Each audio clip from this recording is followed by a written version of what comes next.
This event is sponsored by Rainbow Crew Northwest and their partners, Queer Elders Family of the Senior Center, Transfriending, Bainbridge Pride, and the Bainbridge Island North Kitsap Interfaith Council. Thank you guys so much. Tonight, we come together to honor the lives of those who face too little welcome. Near the check-in, you should have received a paper slip with a name to read on stage here. We also have provided a microphone on the floor here for comfort and accessibility purposes. This event contains important but stressful discussions of anti-trans violence, so we have provided folks with a pamphlet that lists resources for LGBTQ+ folks near us to hopefully help folks get the care they deserve and find community to call their own. And now I'd like to hand the mic over to Eve. Please welcome her to the stage.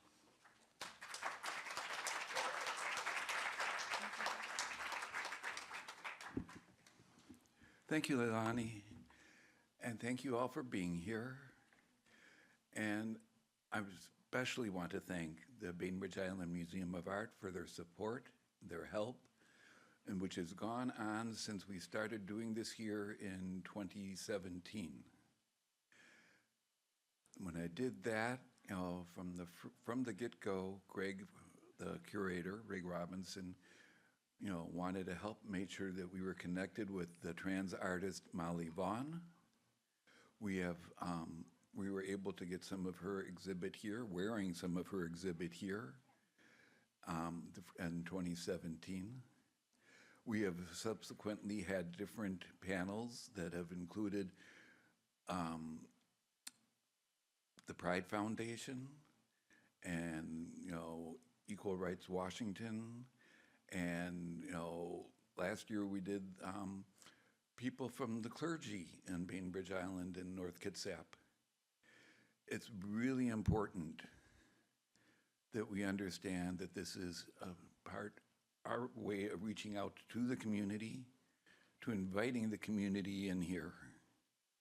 Every year I say that we are welcoming those who had too little welcome in their lives, and that we all know people like that, whether we are trans or not.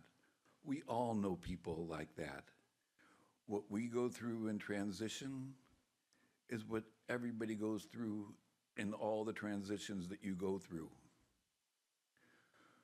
The difference is that we're visible. We try to say that, these murders and suicides that we'll be reading about cover most of the globe. I'm afraid I didn't include a lot from India because the accounts of murders in India are not necessarily reliable. The police have got some unusual techniques of deciding what happened. But I've concentrated, more than half of the names I've had here today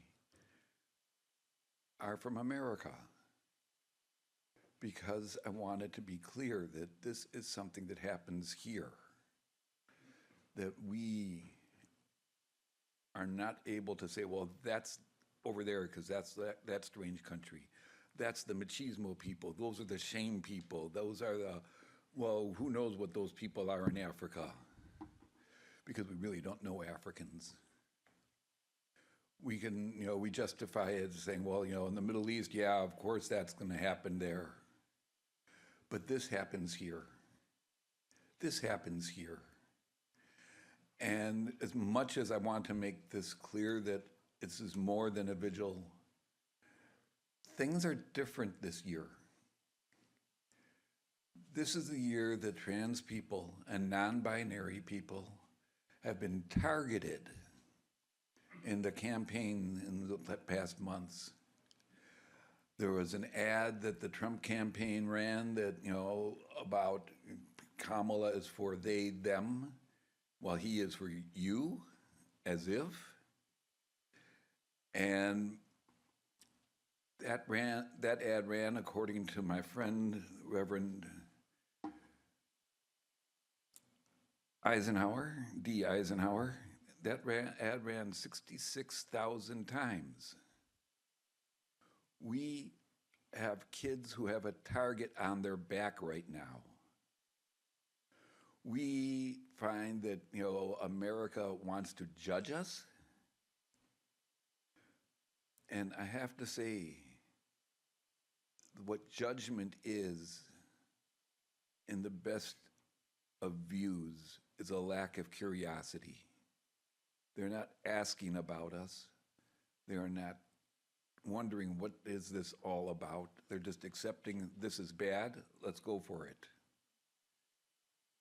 And that's unbearable. And we have to find ways of reaching out back to them. We have to find ways of being visible.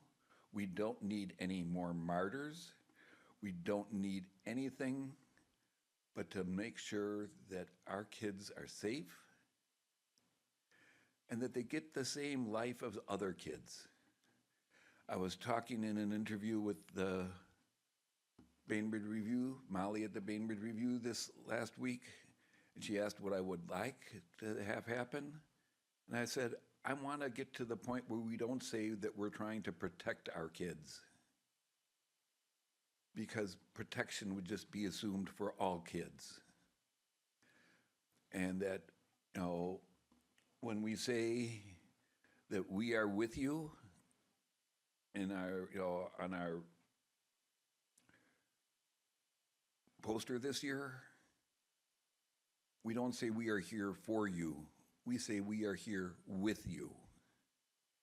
And then finding ways to do that are really important. It is incredibly important to me that we start to own the images of America that are important to people. When we talk about diversity, equity, and inclusion, people say, oh, that's awfully woke. And if we talk about that equity, diversity, and inclusion and say, this is just part of what the national creed is already. And Cole, this is your chance, because I have made it clear at the Bainbridge Council meetings, I've made it clear in Poulsbo Council meetings, and I made it clear on the streets of Poulsbo that when we say the Pledge of Allegiance, and I will repeat the Pledge of Allegiance, and anybody who wants to stand up is welcome to if you're able, but it is an important part of America, and it is the part that actually speaks to us. I pledge allegiance to the flag of the United States of America and to the republic for which it stands, one nation, under God, indivisible, with liberty and justice for all. Thank you. Oh, Cole, you can take that off, but the point is liberty and justice for all. We are part of the all. We don't get excluded. Black people don't get excluded. Women don't get excluded. Minorities of every kind do not get excluded. This is what we are about. The other side thinks that America needs to pretend that it's always been perfect. Women didn't get to vote until 100 years ago. Indians, not until much later. Black people were enslaved, even though black people have been enslaved in this country before the Pilgrims arrived. Not after, before. 1619, slavery starts in this country. 1621, the Pilgrims arrive. You tell your black friends, oh, you were here first, because it's true. So it's hard for me this year to say, okay, we are welcoming. It's hard for me because I know the kids have a target on their backs, and they are feeling this more than anyone else. When we talk about suicide, the two groups, I think, I could be wrong, but I think the two groups of youth that are most likely to commit suicide are Indian youth and trans youth. There's both of them are living on, strange ways, strange times, strange lives, either on a reservation or excluded from, life off the reservation, or living in the reservation of their own minds. If you are trans, it's too easy to fall into the trap of living in this reservation of your own mind and not seeing the rest of the world and seeing that it wants to welcome you. You get stuck in your head and you think there's no place for you, that you're not wanted. And I'm here to say it's good to be yourself. It's good to be able to free yourself from the confines of your own reservation. That we want you with us, that you are important to have with us, because this struggle will take a while, but then it can suddenly shift. Gay marriage was impossible until it wasn't. Civil rights were impossible until they weren't. But those struggles both continue, and that's what's important.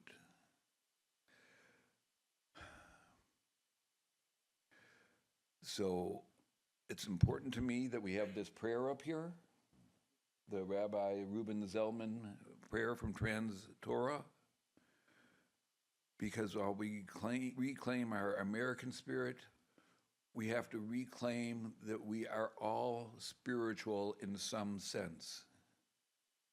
You can be an atheist and still be spiritual. But spirituality does not exclude. Spirituality does not say, I'm good, God said so, but you, So we want to make sure that every child, even if they're just experimenting with gender, has their chance to get this out of their system before they're grown-ups. All right? We never force anybody to do anything. We never say, well, now you've got to do this, you've got to get this surgery, you've got to get that surgery, you have to be on hormones. No, we don't say that. We say we want you to live your life as you need to live it. And you are the best judge of what you really need. So I thank you for letting me go on. And once again, we are going to start reading the names, and you can just use that one if you'd like. We will have our panel here after that, but if we can start with the people in the back, and we'll just move forward and just come around, read your name, the name, and circle back to where you were. I will start by saying one name, and that is a name that I've said for the last 2 years here. Because when we say this is somewhere else, I'm always mindful that 2 years ago, a trans kid from Los Angeles, but who spent summers up here in Kitsap County with his family, with an aunt and cousins, ended up at the age of 19 committing suicide because he couldn't get into a program that would help him and just was in despair. And that is Mars Kaufman, age 19, October 2022 now. And I thank you. Come along. You are allowed to read as much of it as you like, but you can certainly read it all. It's Ev Smith, age 16, born the 19th of March, 2008. Died the 15th of July, 2024, in Norman, Oklahoma. Suicide. Ev was non-binary, a creative, witty soul that inspired others with their music talents and humorous thoughts. Ev Smith.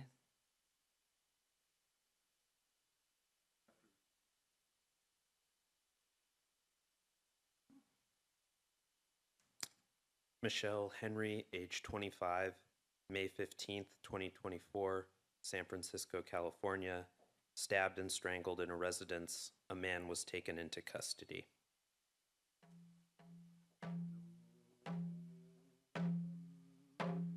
Name unknown, age 22, 27th of May, 2024, Visolo Presbyterici Lombardi. The victim died by suicide after he was raped by another patient while lying on a stretcher in a gynecology department. He had been admitted to the hospital because of alleged abuse by his family, and after the rape was placed alone in a supposedly safe hospital space, so his prior mental health issues were well documented.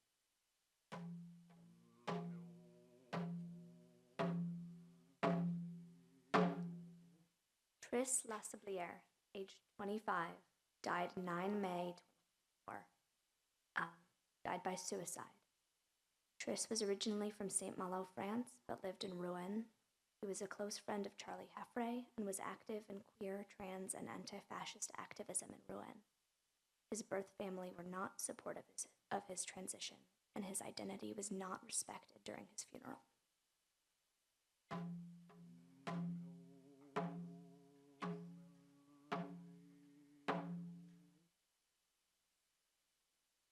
Derry Moore. Derry was 23 years old when she passed away in St. Genevieve, Missouri. Her body was found in the Mississippi River and the cause of her death is unknown, but foul play has not been ruled out.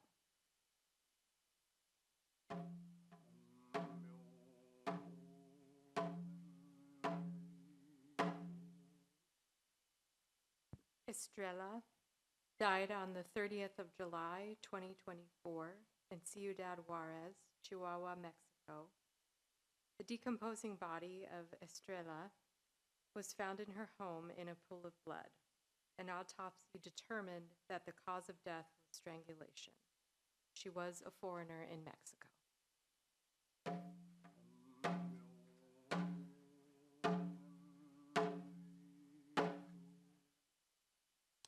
Kenny, age 16, 16 October 2023, Santiago, Chile. Shot. Kenny was attacked at a party and her body dumped in the street.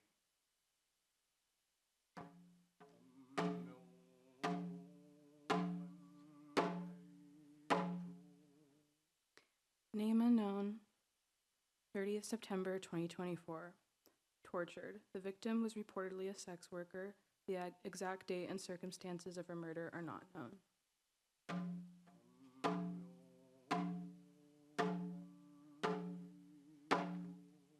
Alex Taylor Franco, age 21, 19 March 2024, shot. The body of Alex Franco was discovered in a desolate area, Lehi, Utah.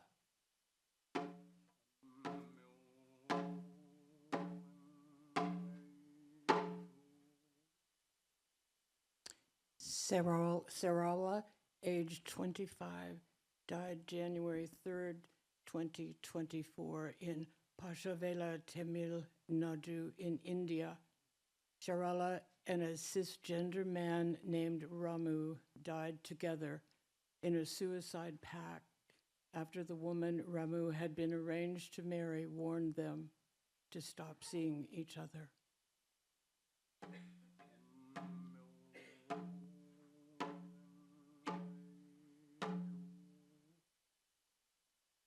Miriam Noemi Rios died January 11th, 2024, in Zamora, Michoacan, Mexico. Miriam was shot by a hitman. She was a commissioner within the Citizen Movement Party, and her murder shocked the local community.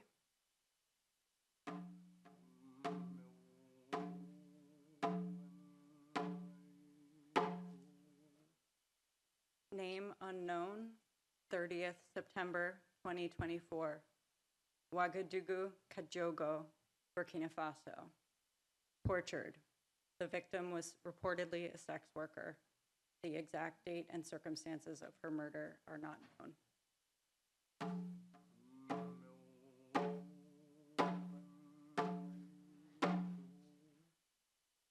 Kenji Zemonata Spurgeon, age 23, was shot in Seattle, Washington this July 1st, 2024. Police responded to reports of gunfire in the parking lot at the corner of 10th and Pine across from Cal Anderson Park.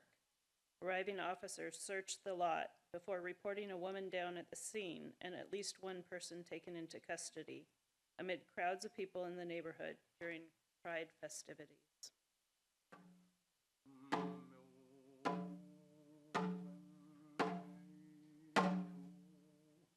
I have two. Holly Lycan, age 14, June 23rd this year, 24, Sharpsville, Pennsylvania, stabbed and dismembered. Alistair Matthews, age 17, born 9th of December 2006, lost April 29th, 2024. Lockport, Illinois. Alistair died by suicide. His obituary is in his dead name, and reportedly his birth family has continued to misgender him even after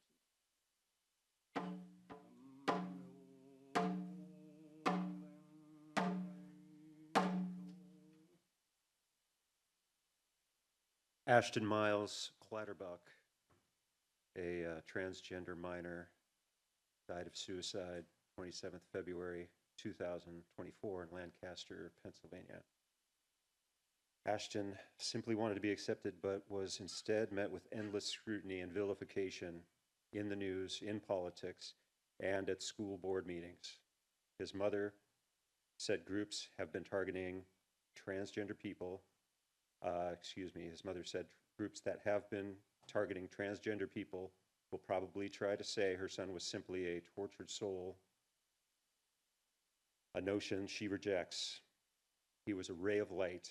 If he was tortured, it's because our culture has created a world in which people like Ash are not welcome.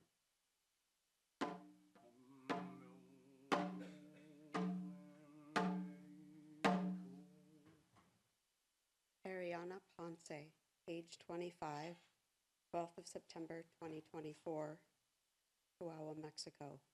Ariana's body was found with stab wounds inside a home.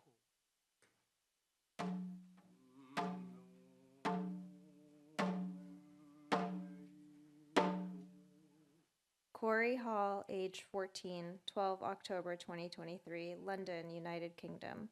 Corey died by suicide. When his mom posted about his death on Twitter, trans hostile individuals doxed and harassed her until she deleted the tweet.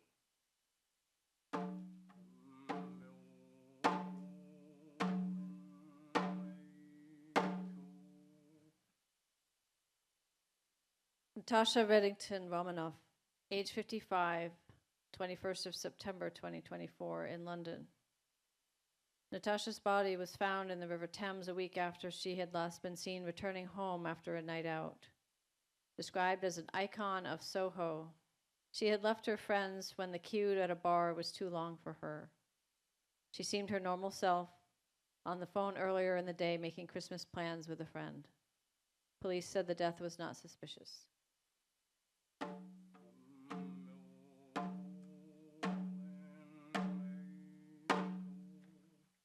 Michelle Henry, age 25, 15 May 2024, San Francisco, California, stabbed and strangled in a residence. A man was taken into custody.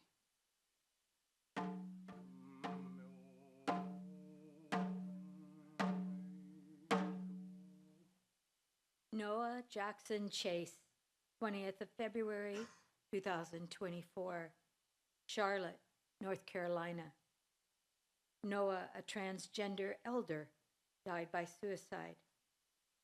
Quote, "My heart is broken for my college buddy, Noah Jackson Chase. I just learned that he took his own life 2 days ago. He was a kind and loving soul. I am sad. Rest in peace, my brother." Unquote.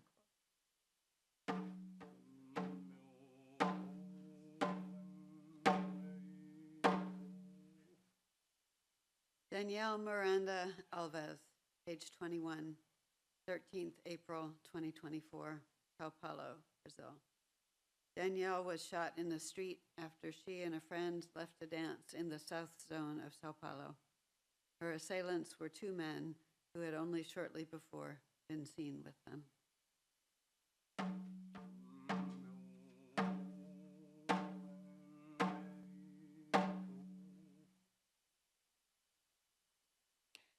Carabello Pudomo, age 18, June 1st, 2024, Kimberley, Northern Cape, South Africa. Carabello was stabbed more than 20 times by a man who realized she was transgender when she was out with friends.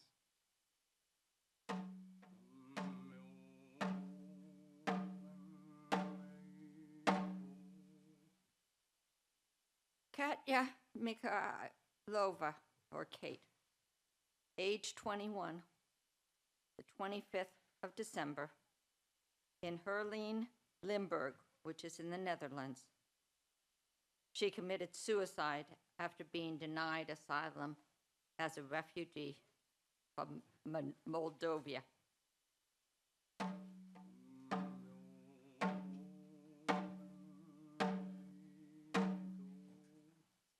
Anna Rodriguez, the Blonde of the South, August 16th, 2024, Zacatepec, Morejo, Mexico. Dana died after being shot by hitmen in what appears to have been a targeted assassination. She was an LGBTQ community leader known for her work supporting social causes.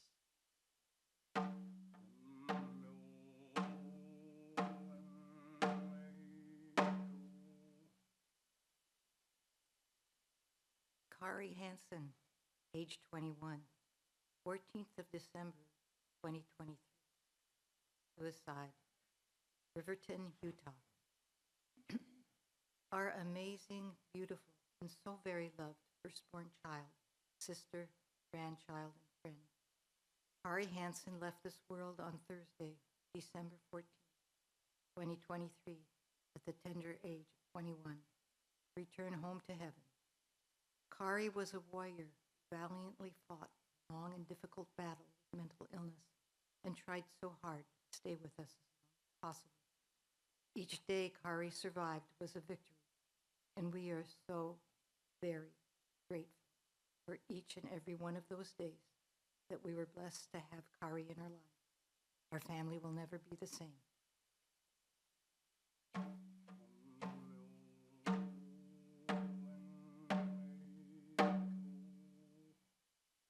Tavion Lathan, age 24, August 2020. According to the Human Rights Campaign, Lathan's death is at least the 24th killing of a transgender or gender-expansive person in 2024. We say at least because too often these deaths go unreported or misreported. She is one of at least 13 Black transgender women who have died due to violence this year. Her death is one of 28 similar killings in Baltimore over the last 5 years, per the Maryland Trans Survey. The survey shows that 55.4% of the state's transgender community has experienced threats of violence at least once in their life. And that's before Trump.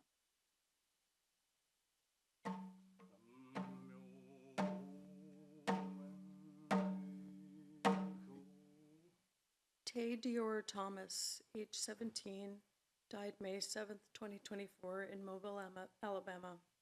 Tay died after being shot multiple times, allegedly by Carl Mitchell Washington, 20 years old. Family members believe he killed Tay out of fear their relationship would be made public.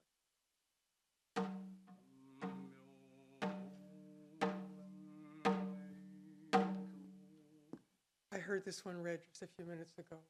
Yes, read it again. I can remember Kari Hansen again. 14th of December, 2023, in Riverton, Utah, by suicide. Our amazing, beautiful, and so very loved firstborn child, sister, grandchild, and friend, Kari Hansen, left this world on Thursday, December 14th, 2023, at the tender age of 21, to return home. Kari was a warrior who valiantly fought a long, difficult battle with mental illness and tried so hard to stay with us as long as possible.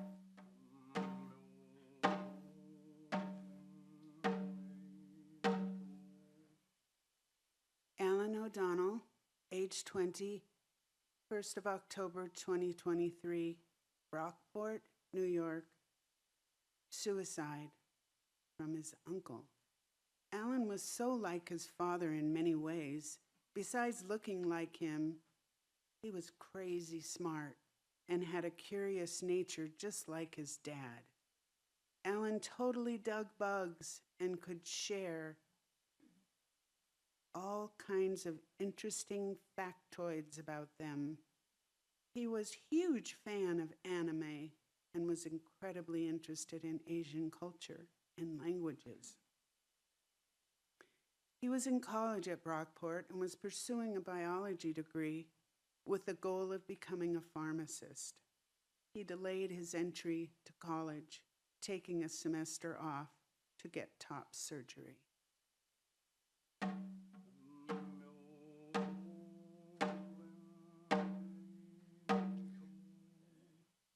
Next, Benedict, age 16, 8th February 2024, in Owasso, Oklahoma. Beaten, then died of an overdose. Next, Benedict, who was non-binary, endured a reportedly vicious beating by 3 older girls in a high school bathroom of Owasso High School. Their grandmother, who they primarily lived with, brought them to the hospital after the fight. She said the victim was released that evening but was brought back the next day and died.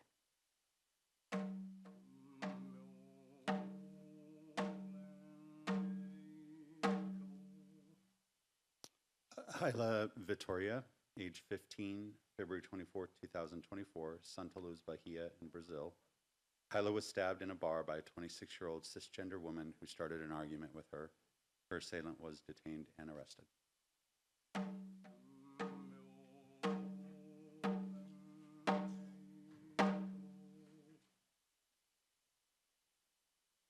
Kenia Cruz, age 20, 15th of June 2024, Cardenas, Tabasco, Mexico. Kenia was beaten to death at her home.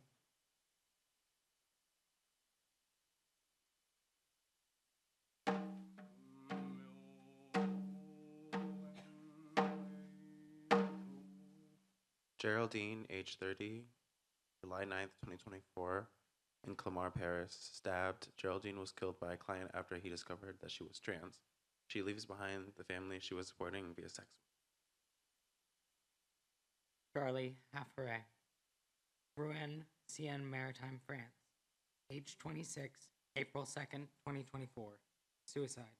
He was a close friend of Tris La Sablière and was active in queer, trans, anti-fascist activism in Rouen. His birth family were not supportive of his transition, but reportedly his identity was respected at his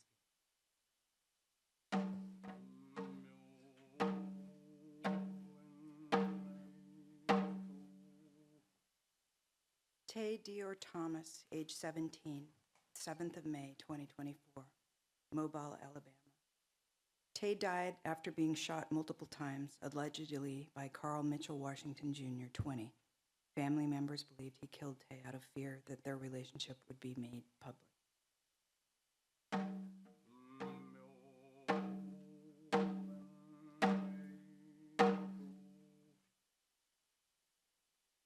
Dylan Gurley, age 20, born 15 August 2024.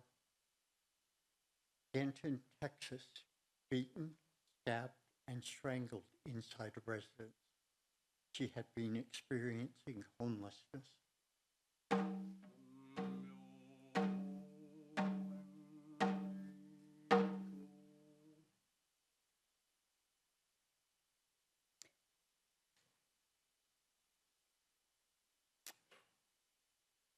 Eileen Loto, age 21, December 22nd, La Banda, Santiago del Estero, Argentina. Eileen committed suicide.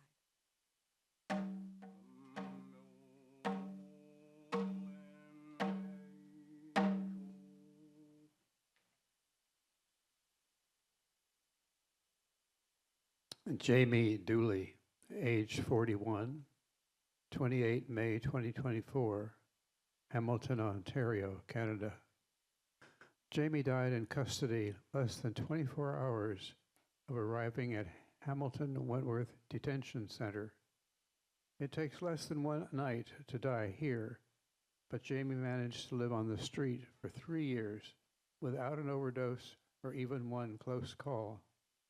His family told CBC Hamilton, saying his death had been catastrophic for her family. How this happened is undetermined.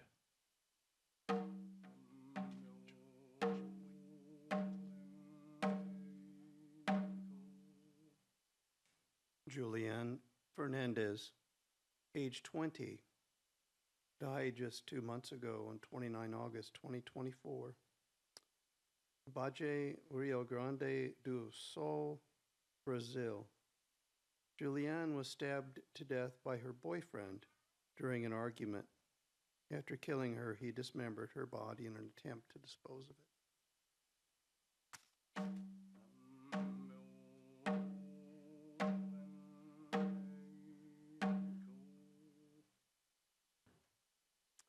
Paula Portillo, age 23, died the 27th of December 2023, Baracoa, Cortez, Honduras.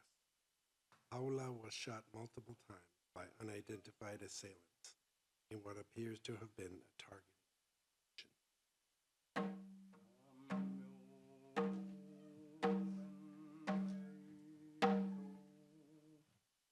Diane, age 22, 13 April 2024, Joao Pessoa, Paraiaba, Brazil.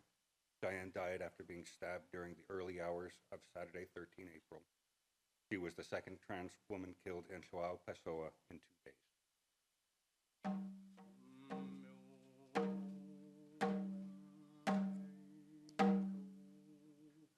Chantal Ifini, age 33, 8th of August 2024. Abuja, Federal Capital Territory, Nigeria. Beaten, Chantal's body was found in the street. False reports that Nigeria had signed an agreement with the EU that included LGBTQ rights has led to more anti-trans violence. Soon after Chantal's death, on a Sunday, one trans person was lynched in Kogi State, and on Monday, another trans person was also lynched.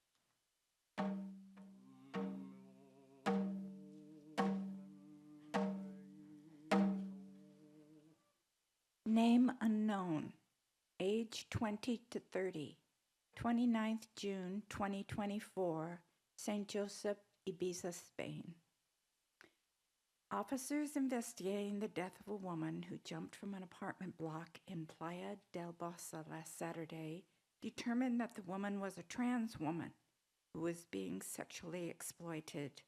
The person's lifeless body was found in her underwear, and neighbors alerted the authorities.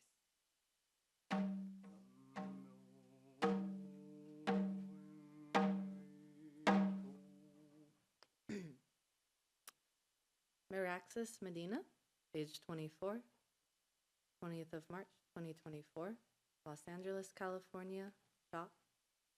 Miraxis was found dead in the street after apparently being seen being dragged from a vehicle. A car was seen fleeing the scene.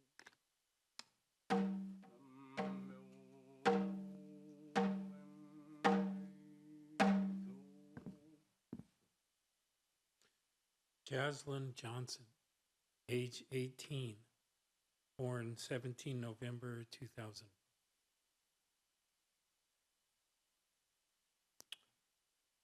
On the 6th of May 2024, in Las Vegas, Nevada, Jaslyn was found shot to death inside a car in Las Vegas. A 17-year-old male suspect was arrested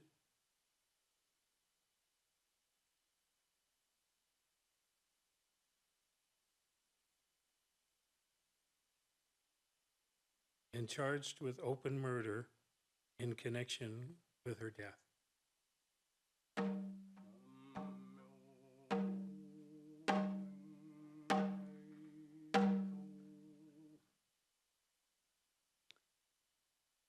Kenji Zamanta Burjan, age 23, 1st of July 2024, Seattle, Washington, shot.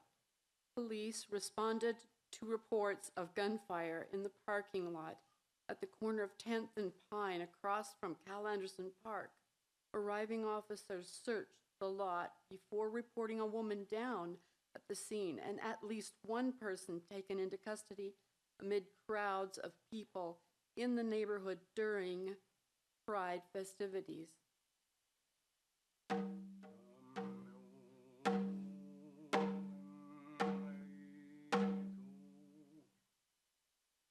River Nevaeh Goddard Phoenix, age 17, 5th of April 2024 in Stowe, Massachusetts. River died after being stabbed by their boyfriend.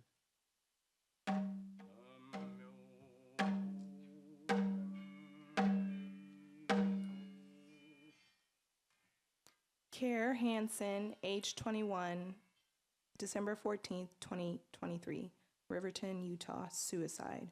Our amazing, beautiful, and so very loved firstborn child, sister, grandchild, and friend, Care Hansen, left this world on Thursday, December 14th, 2023, at the tender age of 21, to return home to heaven. Care was a warrior who valiantly fought a long, difficult battle with mental illness and tried so hard to stay with us as long as possible. Each day Care survived was a victory, and we are so very grateful for each and every one of those days that we are blessed to have Care in our lives. Our family will never be the same.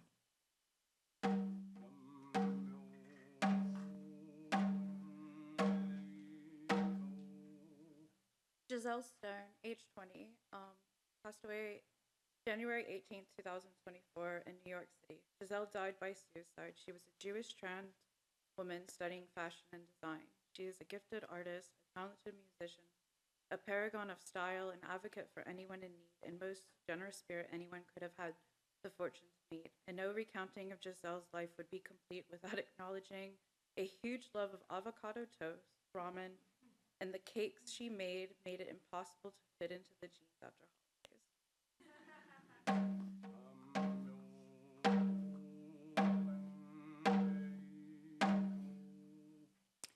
Naomi McNew, age not given, died October 30th, 2023, in Kokomo, Indiana, by suicide. Naomi loved their pets as if they were siblings. They enjoyed their weekend breakfast tradition with Dad and shopping, manicures, and lunch trips with Mom. They loved their job at Disc Replay, the perfect place for them.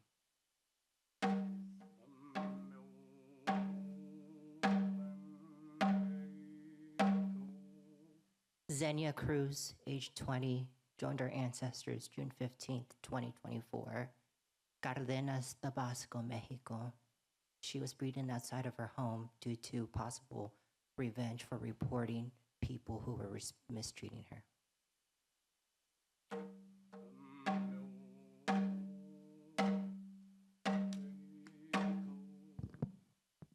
River Page Olmsted, age 17, 16 October 2023, Lancaster, Pennsylvania, suicide. An active member of St. Peter's Lutheran Church. River quickly learned they had a love for children and began volunteering with Sunday school. River aspired to be a music therapist for children and volunteered for Linda's Closet. From an early age, they developed a love for music and was adept to numerous musical instruments and singing. Music was everything.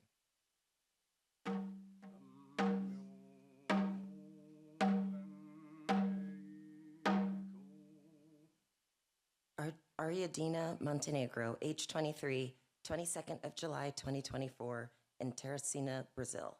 Stoned. Ariadina's body was found in the backyard of her home. Her face was bloody and disfigured. According to police, 3 men and a teenager are involved in the case.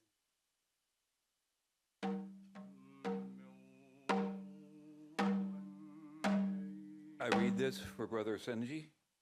Helen Garcia Artelis, 2nd of February, Camagüey, Cuba. Helen Garcia Artelas, coordinator of the Trans-Cuba Network in that town, was murdered on Friday by her partner, reported official journalists from the province, and members of the community where she was very loved and respected.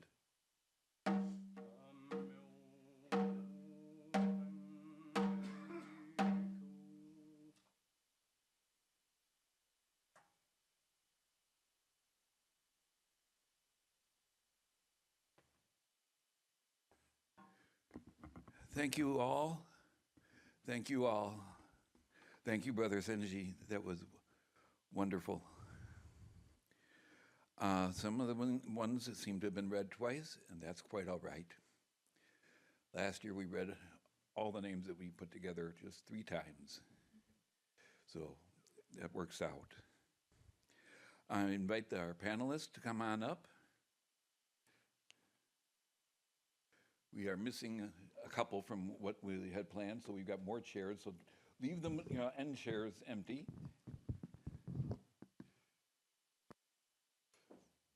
We want you to be close to each other.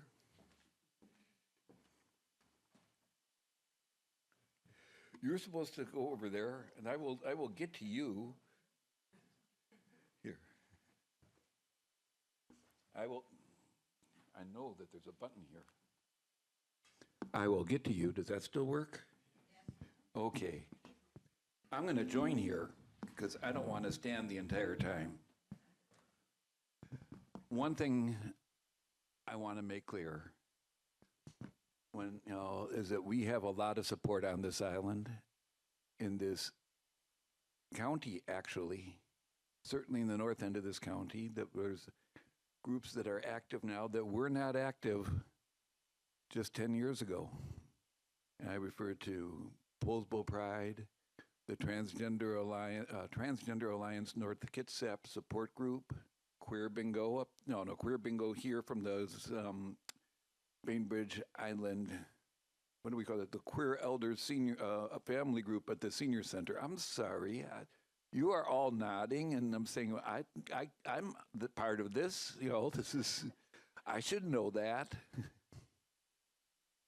And, I've mentioned, I think, the city council. And we do have a council person here. And I'm going to invite her, Ashley, to come on up. And, because for years now, we've been getting a proclamation in support of the trans community. And we never thought to bring it here so that you could hear it. Or at least hear a version of it that doesn't have to go into everything. A bittersweet event. On one hand, it's so great that we get to gather here together, and on the other, you wish that we didn't have to. I wish that each year there were no names to be read. I even went in my drawer and I was able to find cards from the previous year's events. And the fact that I, as an African-American woman and as the deputy mayor here on Bainbridge Island, gets to read this proclamation really says something about who we are as a community. And I think as the days come and, considering what happened in the last few weeks, that's even more and more and more important. So I don't have all the words to take away fear or make everyone feel better. I really wish that I did. I just know that wherever I am, I will always fight with you. And that is always, always, always something that I will never stray from. I will protect you and us, and I am always personally a safe space. So with that, I will read our proclamation. A proclamation by the City Council of the City of Bainbridge Island, Washington, declaring November 13th through 19th, 2024 as Transgender Awareness Week, and November 20th, 24 as the Transgender Day of Remembrance. Whereas, according to a 2022 Pew Research Center study, there are approximately 5.5 million transgender and non-binary adults in the United States, and approximately 5% of adults younger than 30 are trans or non-binary, and whereas 44% of adults know a trans person and 20% know someone who is non-binary, and whereas the legal rights of trans and non-binary people are under attack. and these communities face discrimination and persistent efforts to undermine their humanity. And whereas the transgender people experience disproportionately high levels of homicide and assault, with BIPOC transgender people experiencing the bulk of the violence. And whereas transgender people experience disproportionately high levels of homicide and assault, with BIPOC transgender, said it twice, but it's that important, transgender people experiencing the bulk of the violence. And whereas Transgender Awareness Week is a time for trans people, and most importantly, their allies, to take action to bring attention to the trans community by educating the public about who transgender people are, sharing stories and experiences, and advancing advocacy around issues of prejudice, discrimination, and violence that affect the trans community. And whereas Transgender Awareness Week is the prelude to Transgender Day of Remembrance on November 20th, today, which commemorates transgender, non-binary, and gender nonconforming people who are targeted and killed for living authentically and courageously. And whereas our nation was founded upon the declaration that all people are created equal, that life, liberty, and the pursuit of happiness are among the inalienable rights of every person, and that each person shall be accorded the equal protection of the law. And whereas transgender and non-binary people in the city of Bainbridge Island are our neighbors, are us, and are valued and important members of our community. And whereas on Sunday, November 17th at 4 p.m., the Bainbridge Island Museum of Art will host a Transgender Day of Remembrance event, welcoming the spirits of those who found too little welcome in their lives, and acknowledging that we all, trans or not, know people like them and like us.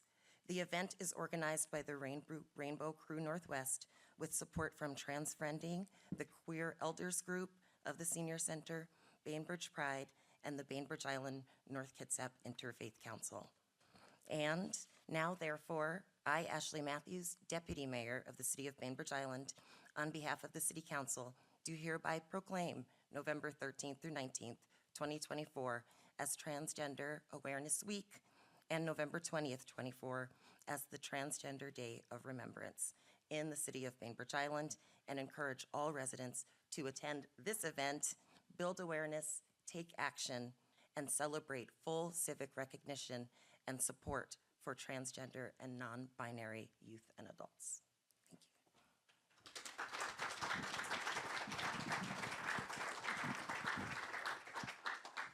Thank you, Ashley. That was wonderful. All right, I'm going to start here and go down and let them introduce themselves. I actually know the names of all these people, but I'm just gonna sit back. If you just introduce yourself briefly, and then we'll start with the first question I have. Good evening, everyone. My name is Vaughn Wolf, him pronouns. I am actually out of Bremerton and came up here tonight because of Eve's invitation. My background is in social services. I've been in social services serving marginalized groups for almost 10 years now. So I'll be bringing a little bit of my knowledge to tonight's panel. Good evening, everyone. My name is Leomi Preciado, actually Leomi Jade Ajane Preciado Lagdameo. I am also from Bremerton. I also work in mental health. I've worked at a nonprofit serving our strategically undervalued communities for the past 7 years. And I've worn various hats. I'm a current commissioner on the LGBTQ Commission for Washington State, chair of the Young Democrats of Kitsap Peninsula, and sit on the boards of the 23rd and Kitsap County Dems. And I'm honored to be here with y'all. Thank you so much. My name is Ashley Matthews. I'm the deputy mayor here on Bainbridge Island. I moved here 16 years ago from Brooklyn, New York. And I was originally actually named Christina Nicole Nelson. I learned that this year, and I was named Ashley when I was 2, and I was born in Coney Island from Guyana. My name's John Hunt. I'm the co-chair of the Interfaith Council here on Bainbridge Island. I'm a member of the Church of Jesus Christ of Latter-day Saints, a ward mission leader. I've lived here since '93 and raised 6 children here on the island, and happy to be here at E's request. Thank you all. Just for Naomi's sake, Dems means Democrats. Yes, I just wanted to straighten that out because some people don't know. I think the thing that has troubled me most about what's gone on during the campaign and the election was that people were picking on kids, saying that they were protecting kids without knowing or thinking enough to say, we're actually picking on kids and saying, yeah, go beat them up, give them a hard time and exclude them. I don't know who it is, as a political strategy that says, yeah, let's go pick on kids. That'll work, but it seemed to have. And kids and youth, and I define youth as anybody under 40,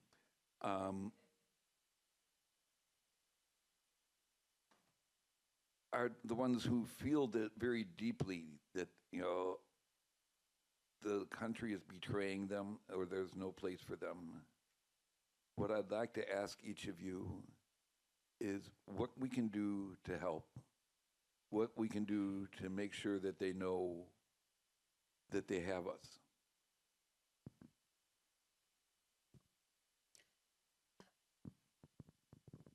One of the things that stuck with me post-election was Trans Lifeline, which is a hotline for folks to call when they are in crisis. And they reported within 48 hours following the election results that their lines went up over 120%, mostly from youth calling in. And some other things that folks were mentioning, specifically youth, is that they feel at this point that they can't even trust allies.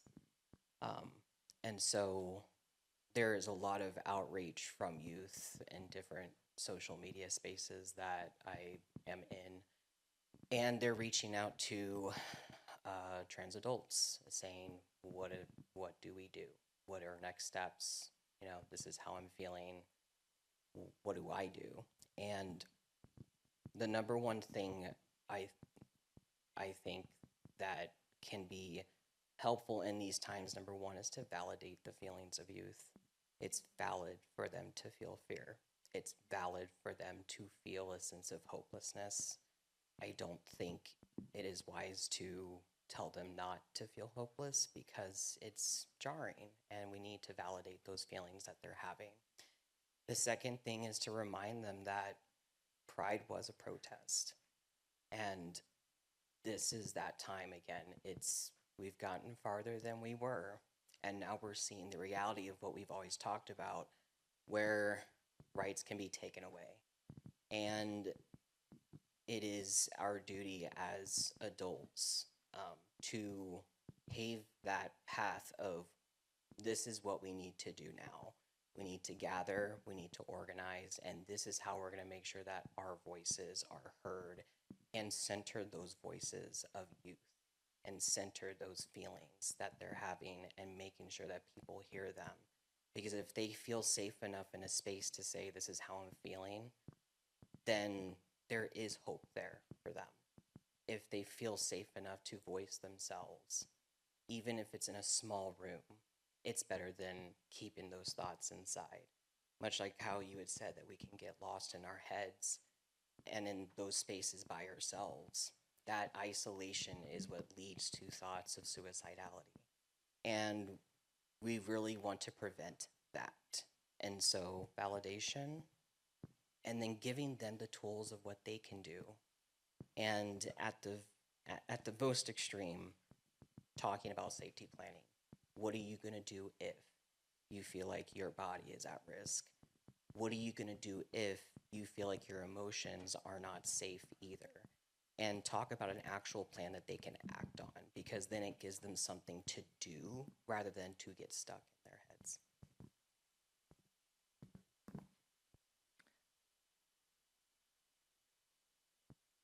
I inhabit the realm of the political sphere, and being an intersectional Mexican, Filipino, indigenous trans woman of color. These warning signs were apparent since 2016. And I often say that strategically undervalued communities are often the canaries in the mines, and they're the ones that let us know what is going wrong before it hits the general population. So this has been a nightmare that has been building for the past 8 years, and it's come to fruition.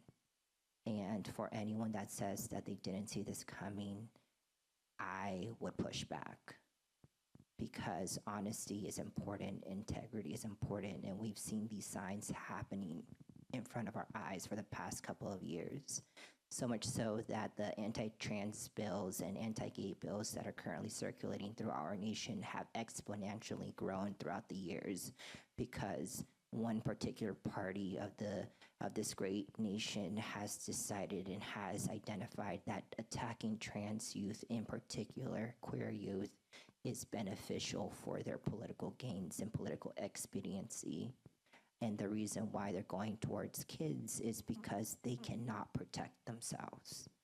Their voices are muted and nullified in the systems of power that currently are in place in what we call the United States of America.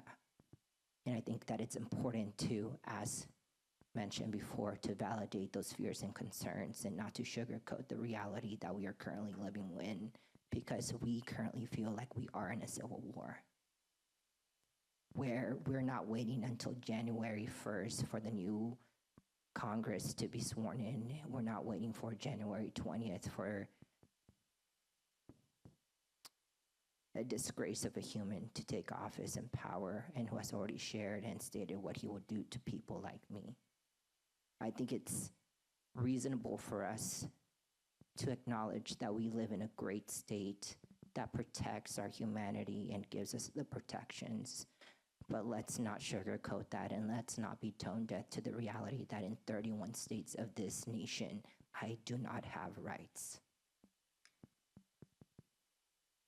And it's tiring as a leader in this community, because with intersectionality, there comes different barriers. For the past couple of years, I myself have had to deal with anti-immigration rhetoric, anti-AAPI rhetoric, and it gets tiring. But if not me, then who else? Because no one else has stood up. So one thing that I would ask all of you here is do not do performative allyship. Do not be keyboard warriors. Do not wear things that just say that you are a safe ally, because safety is subjective. We need brave spaces where we can be authentically ourselves without fear of retribution or revenge, and acknowledging that this is a battle and a fight that every single generation in American history has had to fight. The fight for liberty and freedoms and for equity. What I ask for you is to be our shields, so that way we then become our own spears, and we are able to advocate and fight for ourselves. But we are tired of being in the front lines. We are tired of having a misconception that our own community, the LGBTQ community, is not a safe or brave space for us. And acknowledging the history that this has happened time and time again, where trans individuals have given up their lives to fight for gay rights since the beginning, prior to Stonewall, is important to learn our history. Not the history that was written by the victors, but the history that has been sullied and swept under the rug. How many names do we not know of individuals just because they were not deemed worthy of humanity? Let us not forget that this is a battle that I fight every day. This is a fight that we all battle every day. And if we're not being represented, if we do not show up, then our youth does not or cannot see hope that things do get better, that happiness is attainable. That is not gender dysphoria that we feel, but the goal is that we have gender euphoria. and that we are respected like everyone else.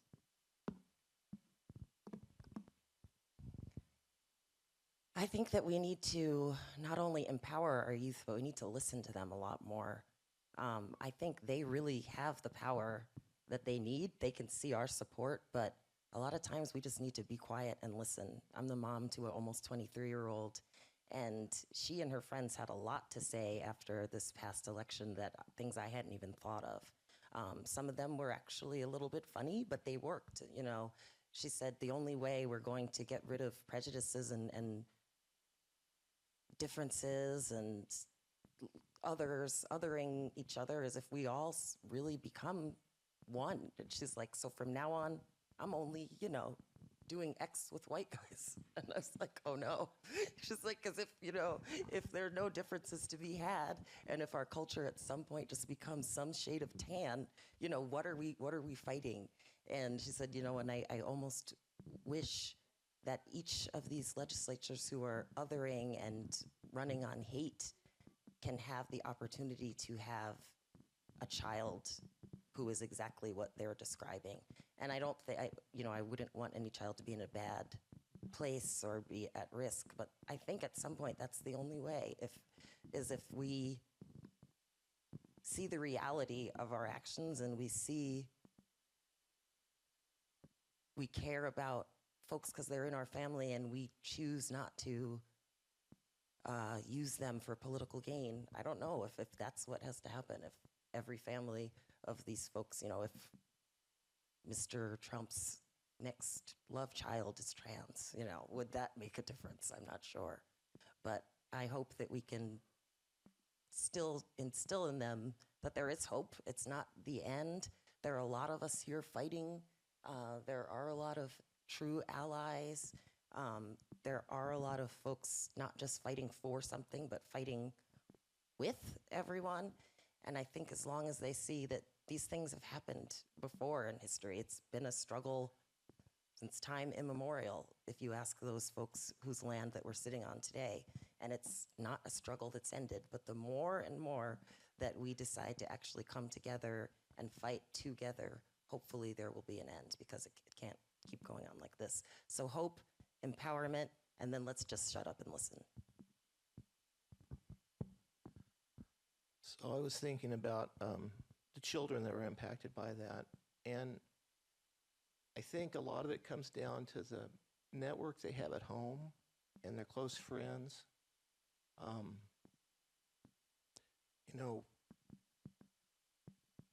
We're all made in God's image. Every child that comes to this earth and every person. And it breaks my heart that so many of the LGBTQ community don't feel welcome at church or have issues with that. And,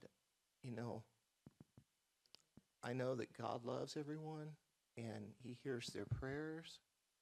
I think it's so important that we teach those values of, do unto others as you would have it done unto you. And I think that's critical. And I think that will help.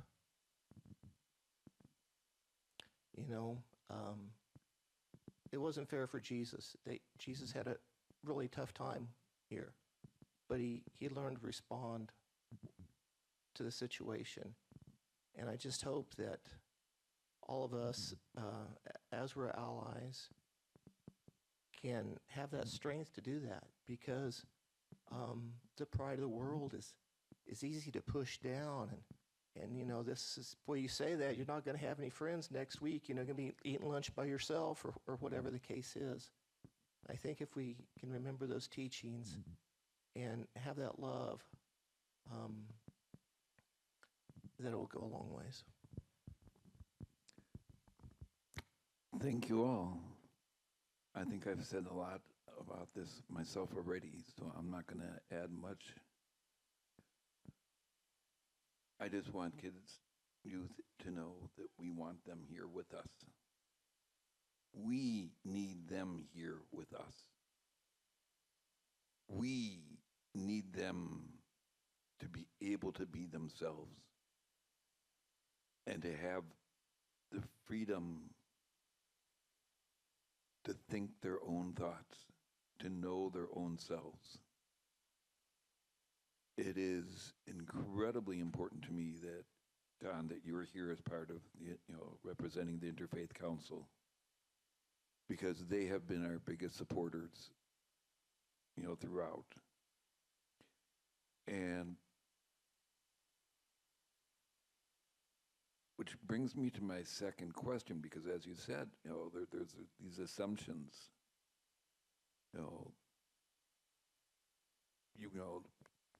that Democrats couldn't, push back on, these anti-trans ads because then they would seem too woke.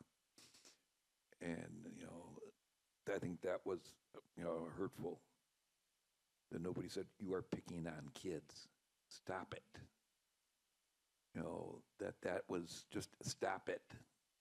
That's because that's gross.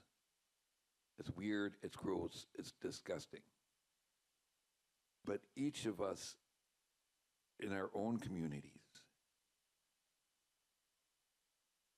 and this is my second question, each of us represent communities. Naomi represents 7 communities.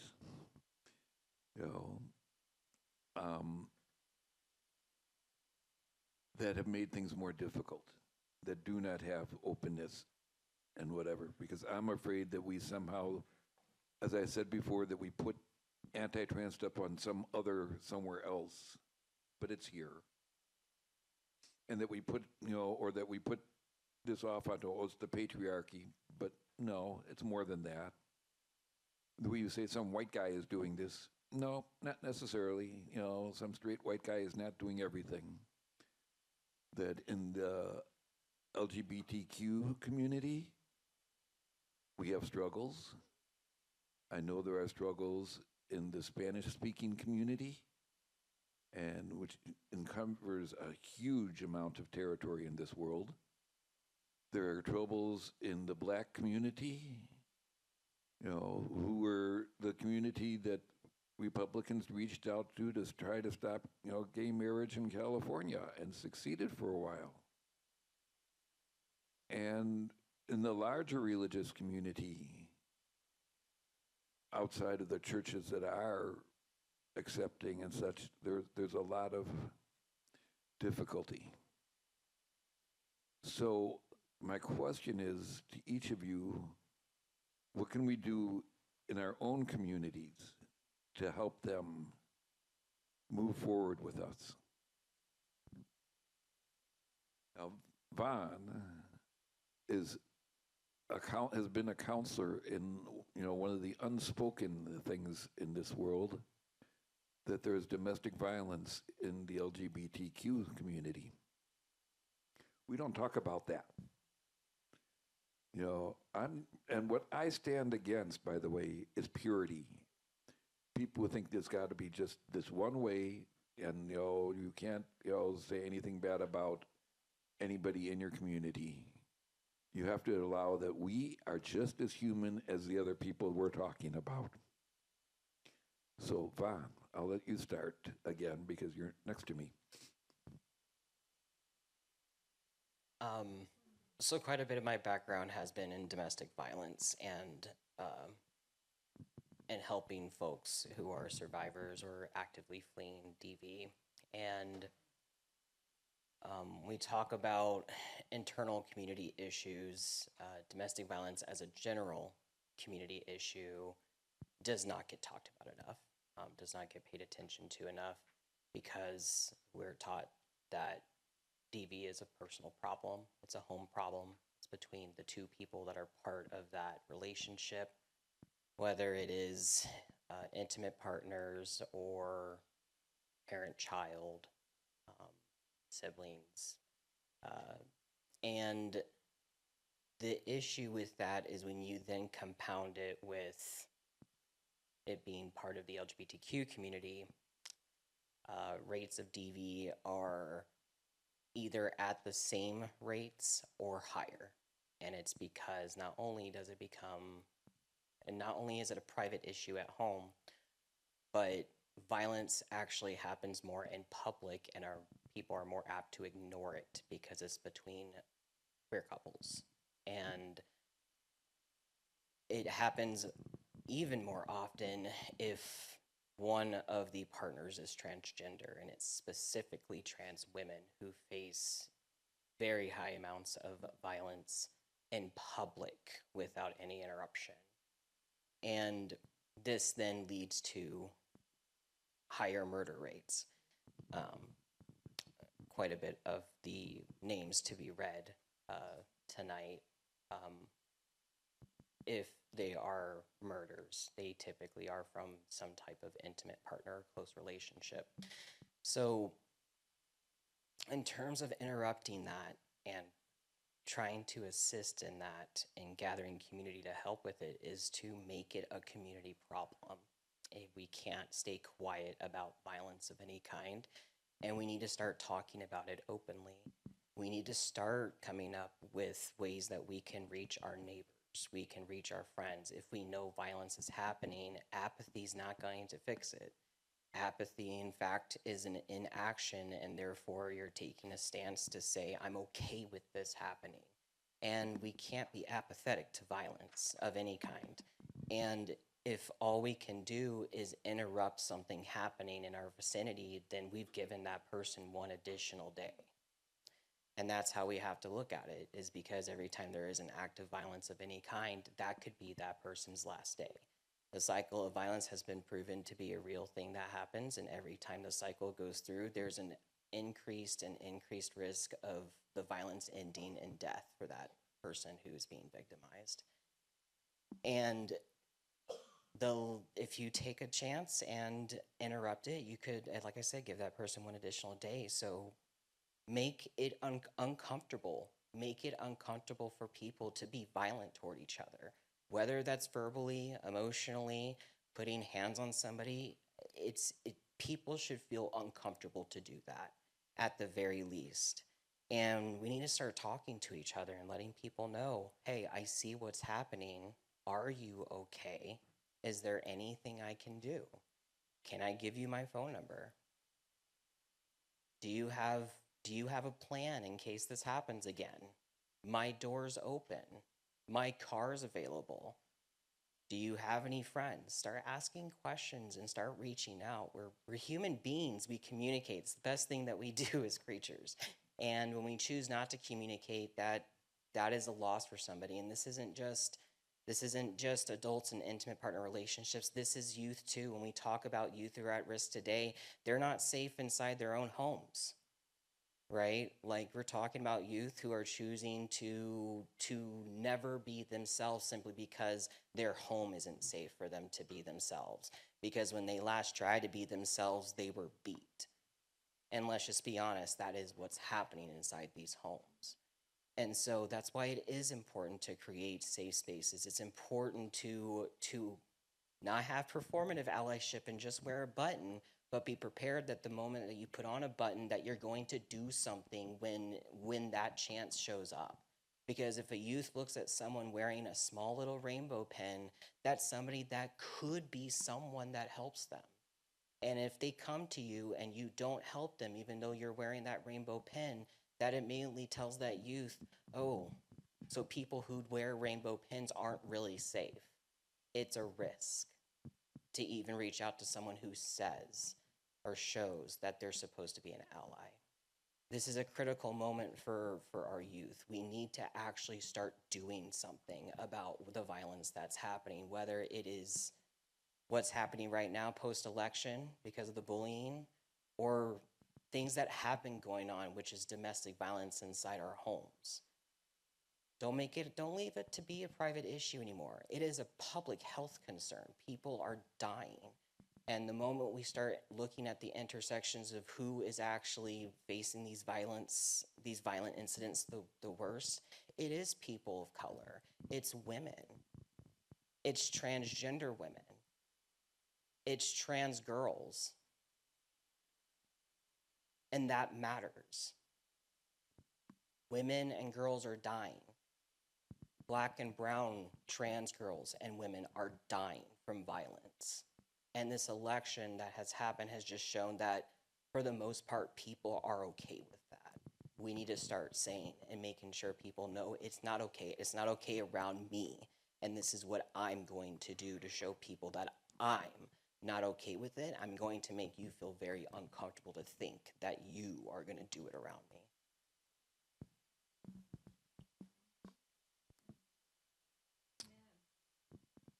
So there was a study that was conducted in South America, Central America, and some of the statistics that came out of that study were staggering. Trans Black women, their average life expectancy was 35 years old. For trans women of color, it was 30 years old. And I say that because I myself am a survivor of domestic violence here in Kitsap County.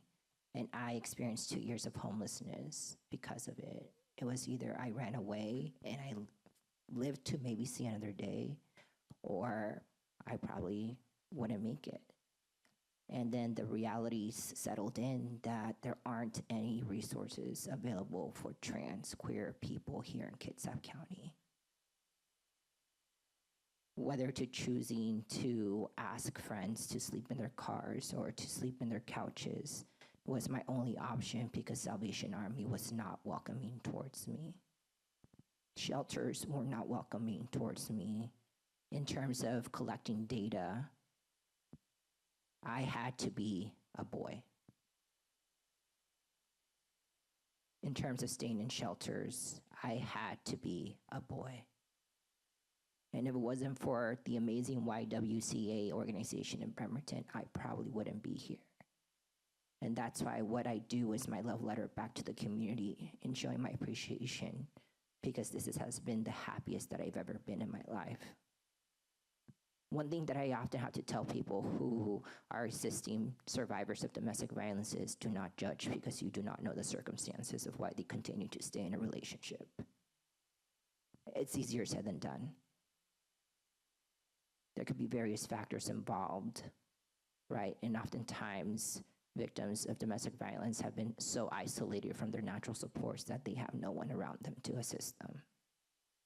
And when they do find those supports within community or within chosen family, the ability of the community or chosen family to actually support trans survivors is even less because the resources are just not there. I think it's very important to come and take off those rose-colored glasses, that it's simple just to run away or to get away. And when talking about domestic violence, when I was experiencing that at 25, I didn't think I was going to make it to 30, let alone 33 now. But given the opportunity, I blossomed and I have become a representation of things that can get better. But it takes a community to do that.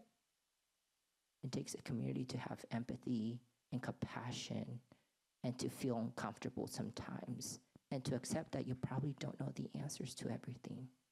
And sometimes you don't even have to have a solution. But as long as you're there, support, love, appreciation are the things that truly matter. I just want to say that there is privilege that goes into play also in who is allowed to tap into those resources. And I know that even though I come from intersectional identities, that I have privilege because of my education, because of my passability. And if those that don't know what passability is, it's the ability to blend in with everyday community. Not everyone has the same opportunities. Privilege isn't the ability to get more opportunities. Privilege is the lack of barriers that you are encountering and facing in your day-to-day life. So remember that when you do say that you're an ally, but also an advocate, that you understand that it's not a passive action. It has to be a purposeful active action that you do, because lives depend on it. And one last thing before I go on to the other lovely panelists is the fact that the AIDS pandemic took away a lot of the elders that should have been here for our community to be a lot further than we are right now. And the eradication of trans people today in current America will only further harm our progression to justice and equity in this great nation. We need to do better. So I've been thinking about this statement a lot recently. Nothing about us without us, and it is what it means. It says what it means. And coming from where I am, I guess I'm a politician now.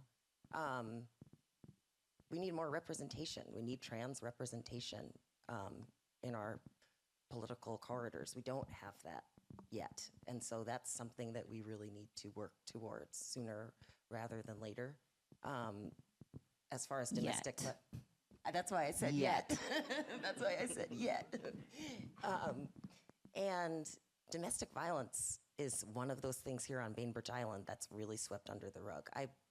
If not the most reported and called for crime, it's either the second. I mean, it's happening here on a pretty much daily, evening basis. It's an unfortunate equalizer, something that many of us have in common. And so it's one of those things that I hope that we can all work together on. It's not just an LGBTQIA++ issue or a Hispanic issue or a alcohol issue. It's an everyone issue here on Bainbridge. Eve, when you were talking about the Black community, it made me think, and church, and you're talking about church, and there are those barriers there. I was raised in a Jamaican household, and it was ingrained in anti-gay lyrics and words were really ingrained into like the happy songs. It was one of those things, to this day, I don't understand it. I don't get why quite. I don't know if it's the influence of church, traditional church and all that, but it is really, really hard for our BIPOC youth, especially those in the Black church, especially those who are Caribbean. There was a song on there, I'm 46, but one of the popular songs was "Boom Bye Bye, Mr. Batty Boy Dead." It was like a Jamaican reggae song that everyone danced to. That's killing gay people. We have to change all of these things, or at least talk about them and know about them. And so thank you, Eve, for just starting the conversation here. It's impossible to we're just landing on these tiny, topics in a panel that could be each one of the things we've talked about, could be, a whole day's workshop. And I hope we get to there at some point. But for me, it's important to have trans representation around the table. Nothing about us without us, and onward. So thanks, Naomi. Let's get it going. So I think about the domestic violence part of that, and it was touched on a little bit earlier, but isolation's a big deal. You have no friends, you have nowhere to go. Where else are you going to go?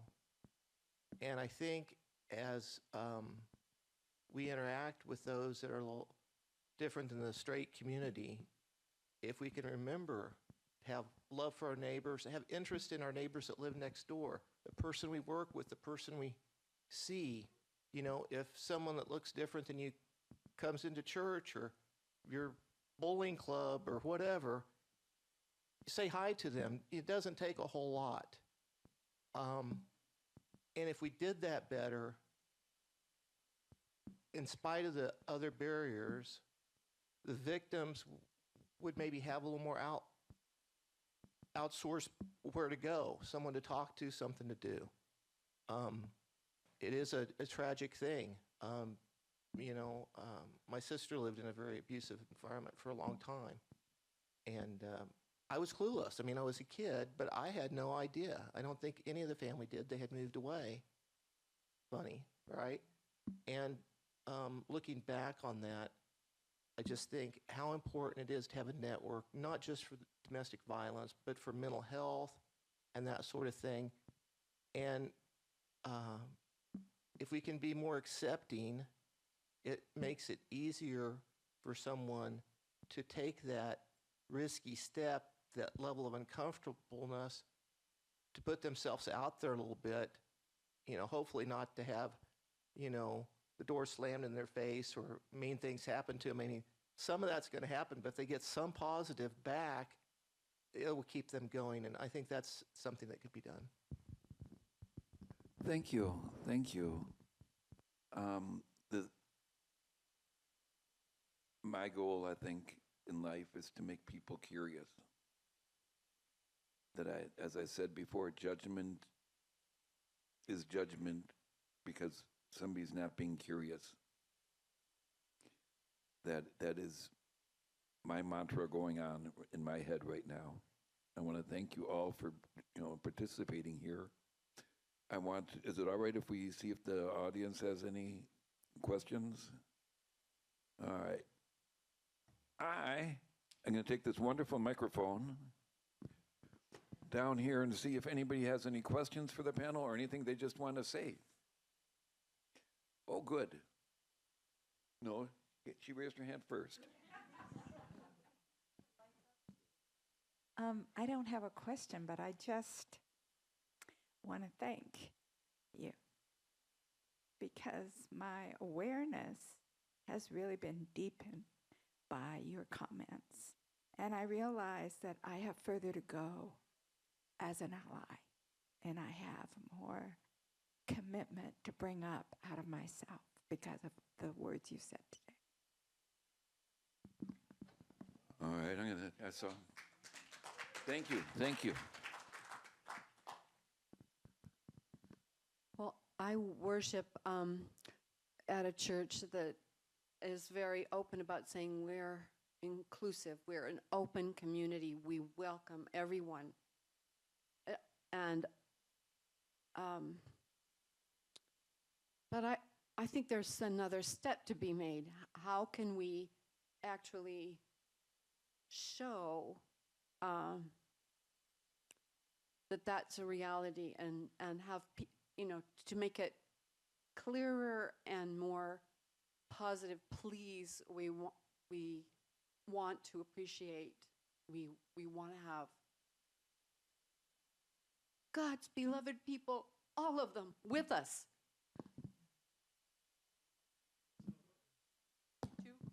So I was going to act funny. I was going to ask about the same thing.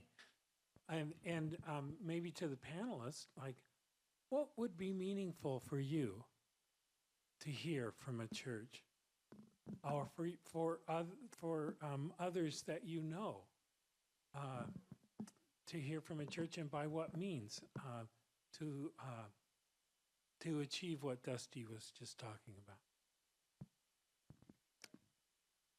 I'll go first. I actually went to a private Christian university. I went to Azusa Pacific University. And faith was such a huge and integral part in my formative years. But I think that humans, we have good intentions, but we are so flawed sometimes, right? I was born and raised in Orange County, California, which used to be called the bastion of conservatism, right? So I knew early on how to stealth. I knew how to be, quote unquote, a boy. I knew, if I did the Fellowship of Christian Athletes, I'll be more accepted in my sports teams and so on and so forth. But I think that some of the words that could be really healing towards people that might have religious trauma is saying, I'm sorry. Even though you were not the cause of that trauma or the pain, you are an extension of faith. You're an extension of community and church. So being able to say, I'm sorry would be step one. Step two, if you want to be more intentional, is step out of your bubble. I often say that Bainbridge Island often reminds me a lot of Orange County in the sense that there is a bubble of privilege, a bubble of wealth, right? And Bainbridge Island is as much a part of Kitsap County than it is a part of anything else. And oftentimes we are so blinded by just being comfortable that at any inkling of discomfort, we retreat. But if you expect people who have been strategically undervalued, who have been persecuted and ostracized to come to your house, I am sorry, but you are sadly mistaken. Practice what you preach. Go out into the community. Go outside of Bainbridge Island. Go outside of North Kitsap. Go into Bremerton. Go into Port Orchard. Go into those places that you feel uncomfortable. Because if you feel uncomfortable, guess how we're feeling? Performative allyship is not, it's not a virtue. To be a person of faith is to really act on your convictions and on the teachings of Jesus Christ and go on to and upon the land and show what true Christianity and faith is, not by your words, but by your actions. And is it all right if I jump in? I think we have here somebody from the Interfaith Council, all right? And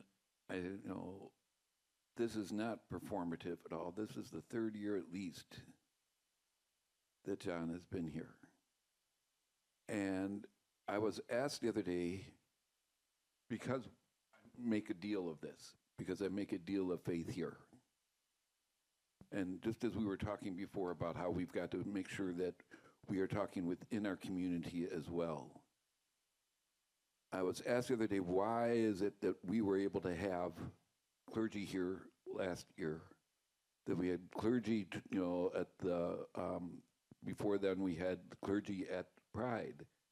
And I was told basically that Pride didn't want clergy there up on stage, that they would be monitoring them as to what they said. And if they said anything like, love this, love the sinner, hate the sin, that, they would pull them off.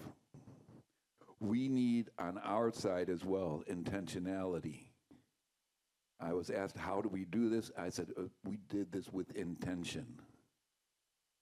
And that we need to be, is it a good question? And the question, I'll go along with Naomi. How much of your church is here? How much of your church is, supporting here? How much of your church, wants us there? Not just because it'd be nice if we were there, because it's always nice to fill another seat, but wants you, to be part of the community. And it does take some action on your part, to say something more than everyone is welcome. If you're a trans person or a queer person, when you see a sign in a church that says everyone is welcome, you go, sure. So what we need is intentionality from both sides. We are here at the museum because as much as I knew that the church would be happy to have us at Eagle Harbor Church, the gay community, the Kitsap Pride said, no, it cannot be at a church. I had, went to the Interfaith Council meeting with another trans person to tell them about this, back in 2017. And my friend, my trans friend, we made our announcement and she had to get out of there because it made her so uncomfortable to be someplace that represented, wasn't exactly her faith. And she had gone through two faiths, but didn't feel welcome. I, on the other hand, decided I'm not just coming here just to say that this is what we're doing, and I've been part of the interfaith community ever since. But it has to be both ways. And if you're asking for one thing you can do, what's the next thing you can do? No. There's got to be more. You know, when I tell people this is going on, we need, know that your pastor knows it's going on and that your pastor cares and is here. I don't know if he is. I know. But this is the thing. This is the thing. Being gay does not give you a pass. Being gay is something that the trans people here will tell you, oh yeah, that's nice. And it's, I appreciate all of the input that I'm hearing, and it's educational. And I ask what I can do. And so my ears are open. you, to start with, talk to your congregation and your pastor. Make an announcement. As, in support of your observations, I don't know that I really see anybody here from the congregation. Do I, Grace Church? No. No. I know that at Bethany they read names, today. At Squamish Congregational they read names today. At Kol Shalom they read names yesterday, or we'll be reading them next, Sabbath. That I know that there is more that people can do. And that is to first start bringing our story into their part, into their church. I always, roll my eyes and say, oh yeah, Christ and the lepers.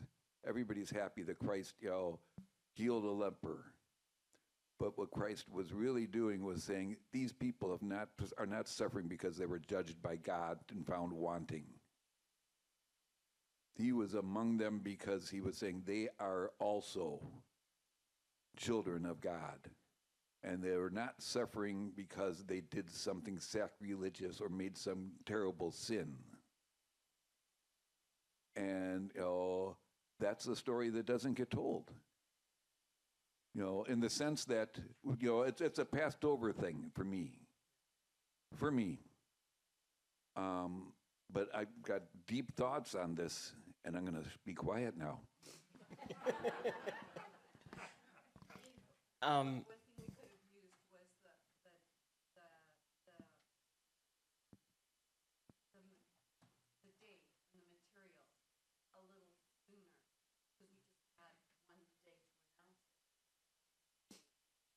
But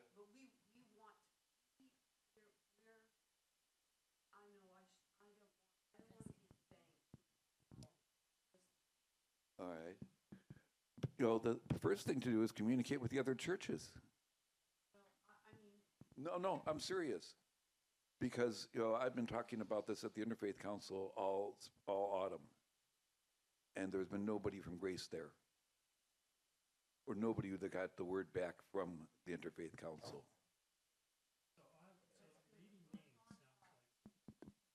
It's a start. It's a start.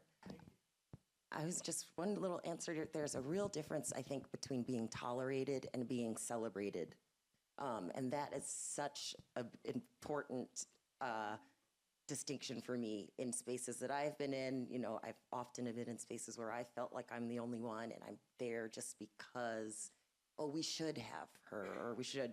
And there is such a difference. So somehow we have to authentically invite folks in and go into their spaces in a celebratory way, not just because we have to. And I think maybe that's a way if we can all get there together, but that's the distinction that I often see. That is wonderfully said, and I think that's where we're going to stop because we've gone way past our time. I thank you all for being here. Oh, yeah. I'll wrap this up. No, I don't want to know what Vaughn has to say. I'll try to make it real quick. As someone who doesn't have a faith background, I consider myself, and no offense to anybody who has a religious upbringing or who is devout in their religion, I feel a little lucky that I was not raised in a family that forced me to follow any particular religion. While my father claims Christianity was not pushed, my mother said, absolutely not. We're not going to you're not going to make my children do whatever you want to do. They can choose their own paths. So I chose to not believe, and I just kind of went with it. And that is the same for myself today. People say atheist, agnostic. I don't know. I know that I don't follow a particular religious path.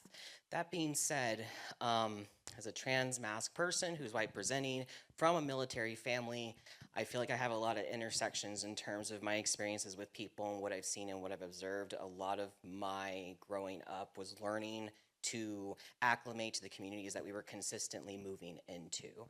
And having settled in Washington in 2014 and moved between Olympia to Tacoma to Bremerton now,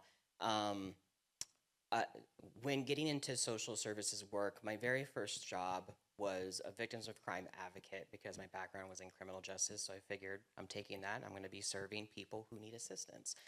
My focus was LGBTQ community in Rainbow Center in Tacoma. Some people might know where that is. I was an advocate there and helped grow their programs.